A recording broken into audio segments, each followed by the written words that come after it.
Idaho Matters podcast is brought to you by St. Luke's On-Demand Virtual Care, which allows patients to see a provider from their home using a computer or smartphone with on-demand care for common ailments, such as a cough, sore throat, or a sinus issue. More information at stlukesonline.org. Hi, I'm Charlie Hunt. And I'm Jackie Kettler. We're both political scientists who also love to gossip about political scandals. In Season 1 of Scandalized, we told the stories of some of our favorite scandals from across American history. While we work on Season 2, we're dropping 5 brand new bite-sized episodes to whet your appetite. Listen to new episodes of Scandalized starting Monday, September 29th at boisestatepublicradio.org or wherever you get your podcasts.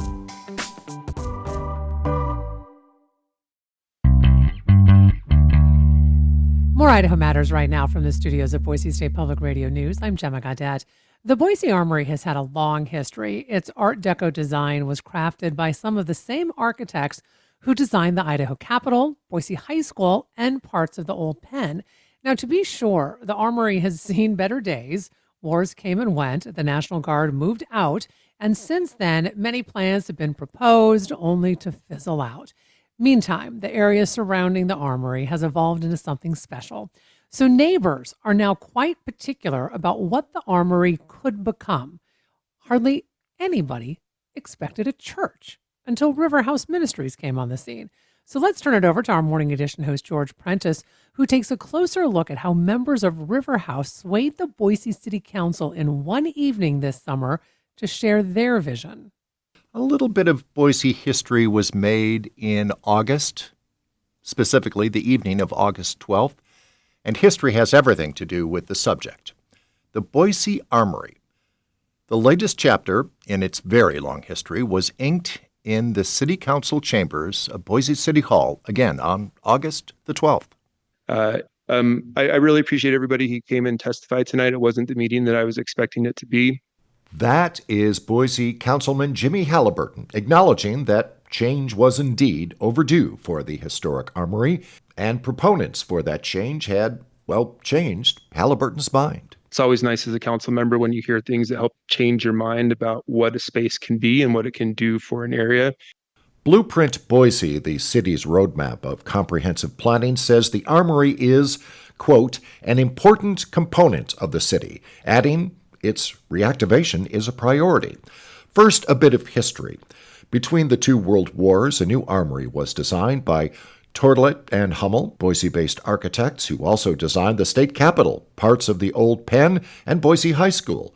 The Art Deco Armory building was partially funded by the WPA, the Works Progress Administration, and construction started on Reserve Street in the early 1930s. The back of the building had massive doors so that horses coming from a large military stable in the back of the building could actually come inside because at the center of the armory was a giant hall for equestrian drills. All in, the building was, and is, nearly 50,000 square feet. Wars came and went. The National Guard moved out. The armory was added to the National Register of Historic Places in 1999. And then the city of Boise moved in hopes of coaxing a developer to turn the location into maybe offices or a convention space or housing or even an entertainment venue. The city sold the building in 2012 to a development group funded by a co-founder of Power Bar, which had designs for housing. No luck there, though. They sold it to another group which had its own plans for nearly 200 apartments, about a dozen townhomes plus retail, but that fizzled out as well. Meanwhile, in the East End neighborhood around the Armory, new homes popped up, access to foothills trails. There's a new bike park across the street. And then there are the 3 schools, Roosevelt Elementary, North Junior High, and Boise High School are all less than a mile away. This property is so important. This is Boise Council President Pro Tem Meredith Stead. And it's a complex property. It's a complex process. Over the years, neighbors have imagined many different possibilities for the site. I think if you asked 10 neighbors, you'd get 10 different expectations. And now comes River House Ministries of Garden City. They're the latest to buy the property, which is likely Boise's biggest fixer-up. The building, it's really dilapidated and it is structurally unsound. Before they even start about making the internal improvements, they're going to have to spend more than $1 million making the building structurally sound. That's Elizabeth Kuckeritz from the Boise law firm Givens Pursley, representing River House Ministries. She was making the church's case in front of the Boise Council in mid-August, a meeting that also attracted a good many neighbors. The Armory sits on one of the city's few remaining parcels designated as a neighborhood activity center. This is Javier Ocana. He filed the original appeal questioning the plans for a church. What's being proposed is a single-use religious facility. It contains offices, classrooms, a worship auditorium, but no housing and no true civic or public-facing component. Neighbor Jamie Baumgart argued that the plan favors the church, but not the neighborhood. We're talking about, does this serve the neighborhood? And in my point of view, this serves the congregation primarily. And honestly, I would welcome a church provided that it did accommodate the definition as I see it of mixed use. And I'm not seeing that here today. And Eric Pipe, another neighbor, said he was worried about the influx of a lot more vehicle traffic in a very walkable neighborhood. We are going to incur, with that additional traffic, more road noise. We're also going to incur more road dust, debris. It's just a matter of you're putting more vehicles on there, and we're going to get all that air pollution. The hazards are there. It was tough to read the room that night because the council's questions pierced both pros and cons of the plan. But then Benjamin Olson addressed the council. He is an assistant youth director for River House.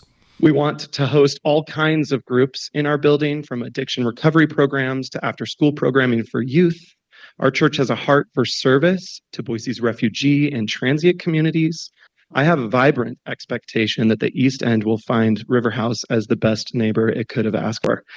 And indeed, that struck a chord with Councilmember Kathy Corliss. You're offering youth services, addiction recovery, transitions. These are things that really do bring mixed use to a community. These are services that we need. It's not often that I really feel uplifted leaving a council meeting, and I truly do tonight. And I thank all of you. I feel your energy. I feel your passion. And I appreciate you all coming out here and speaking tonight on this project. And Councilman Halliburton admitted that he too had changed his mind about the proposal. And I really do believe that you did a great job in convincing myself and some others of what it truly can be to be a neighborhood activity center. And I'm very hopeful and confident that you all will live up to the words that you said tonight. So in a rare moment that evening, the council was swayed and gave a green light for this, the latest proposal to change the Boise Armory. But for now, the church has a lot of fundraising to do. And that was our morning edition host, George Prentice, reporting on the future of the Boise Armory. This is the Idaho Matters podcast. I'm Gemma Gaudette. Stay connected with Boise State Public Radio on Instagram. From breaking news and local stories to behind-the-scenes videos, it's where our community comes together. Follow Boise State Public Radio today.